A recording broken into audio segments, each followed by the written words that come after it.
Hey guys, welcome back to my channel. So today I wanted to make a part 2 on my hair growth journey and let you guys know how I grew my hair to be long and healthy. If you watched my part 1, then I listed some tips there, and I've also showed you the length of my hair when it's stretched out. So if you're interested in learning the other tips that I have, then I'm going to link part 1 in the description box and also insert it in this video. Today is part 2, and a disclaimer before I start, I want to say that the things that I'm about to list is personal. So this is what I did to personally grow my hair. And when I talk about some things, I'm not a natural hair Nazi, and I'm not opposed to doing some of the things. I just didn't do it on my hair, and I noticed that that's another reason why my hair grew longer. So let me put that out there before y'all come for me. The first thing I want to say for this video is I laid off of heat. So I've been natural 4 years,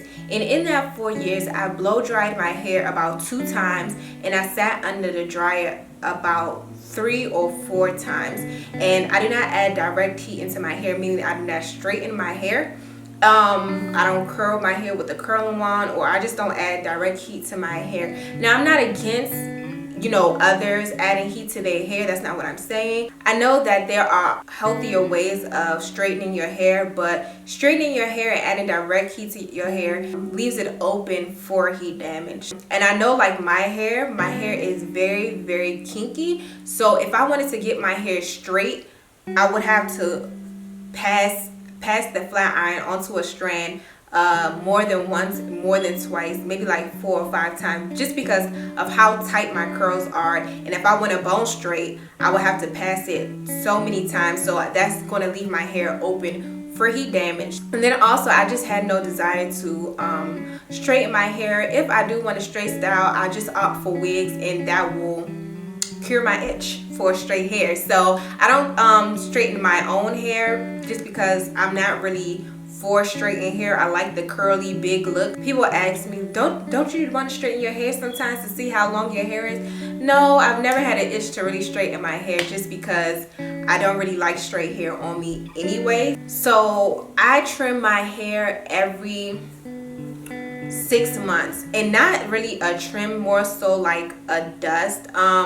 I don't trim my hair very often, just when I see that I need it. And the way that I would trim my hair, because I do trim my hair myself, the way that I would trim my hair is basically when I'm doing like a twisted style. If I see some straggly ends, I'll just go ahead and cut that part off.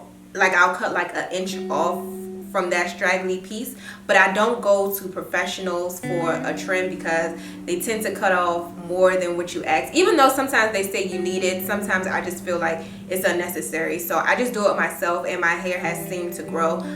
If you guys want to see how I trim my hair myself with the twisting method, then just go on and leave a comment below, and then I'll get to that. Number 3, bleach is not your friend.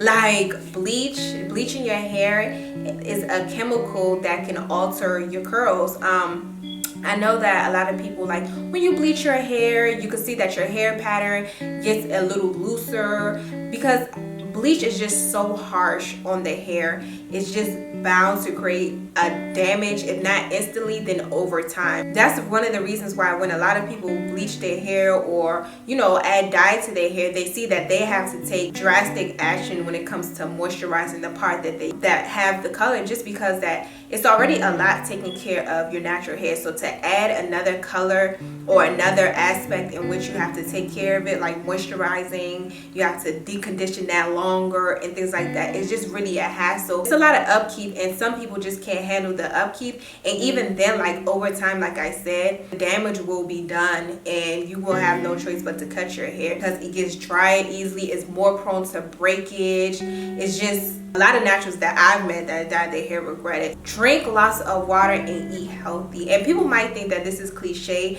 but honestly, your diet has a lot to do with your hair growth. Just like your diet has a lot to do with your skin, it has a lot to do with your hair growth. You don't drink when you don't eat healthy and you don't drink water, it starts to come out of your skin in the forms of pimples, dry skin, and some other things. And if it's doing that to your skin, you could just imagine what it's doing to your hair. So it's just very important to like take your health seriously, like take eating seriously, and also drinking lots of water. I try my best to drink a gallon of water a day.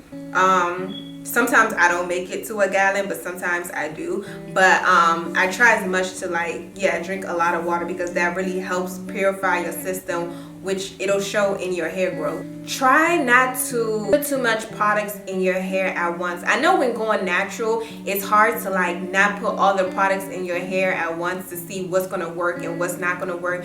But seriously, it's just very, very, very important to take your time and introduce products gradually. And the reason that you want to introduce it gradually is just because you want to see what product is actually working for you and which product is not working for you. If you put new products all in your hair at once, you will never know which one made your hair feel this type of way or which one wasn't working. Because if you now, like, you know, put one product at a time, you'll say, okay, my hair reacted to this specific product because this is the only thing new that I put in my hair. So yes, it's very important to not try to put every new product that you receive in your hair at once. Also, mixing products. You want to be very, very, very careful with mixing a whole bunch of products together, because some products are formulated just for that line. So that means when they have a shampoo, a conditioner, a styler, and things like that, those are meant to be used together. Sometimes the line just work in conjunction with each other. I would suggest, you know, just buying a line and try using the line together. And if you have a favorite product within that line, and you see like maybe like the shampoo wasn't moisturizing enough, then okay, then you can add on maybe like a moisturizing shampoo or something like that. But just, you know, just try it out. Just try to use a line and see if it works for you, rather than just buying a whole rack of different products and you don't know what you're mixing together and how it's going to react to your hair and things like that. And last but not least, this is just like a bonus, and it's not really how I got my hair to grow, but it's how I noticed growth, is to take lots of pictures during your hair journey. Now, you won't actually know how much your hair has grown unless you document it. I know for me, at least, like I would have these pictures from like maybe 3 months ago, and I'll be thinking like maybe my hair hasn't grown, like I haven't really seen any difference with my hair. And then I'll look back on the picture that I took 3 months ago and see that my hair has grown a lot. And I actually thought my hair was being stagnant for about a year, until I went back to those pictures from a year ago, and I saw, oh my gosh, my hair is so much bigger and healthier. Like, I'm so happy. And so that's why pictures are so important. So I do recommend taking lots of pictures during your hair journey so you can document your growth, because sometimes you need that for motivation. If I didn't have those pictures to look back on, I wouldn't have thought that my hair has grown. So yes, taking pictures is very important. So I hope you guys enjoyed this video as well, the part 2 of how I grew my hair long and healthy. And I do hope that you guys check out part 1 if you have not. And yeah, thank you so much for watching. I'll see you guys in my next video. As always, bye.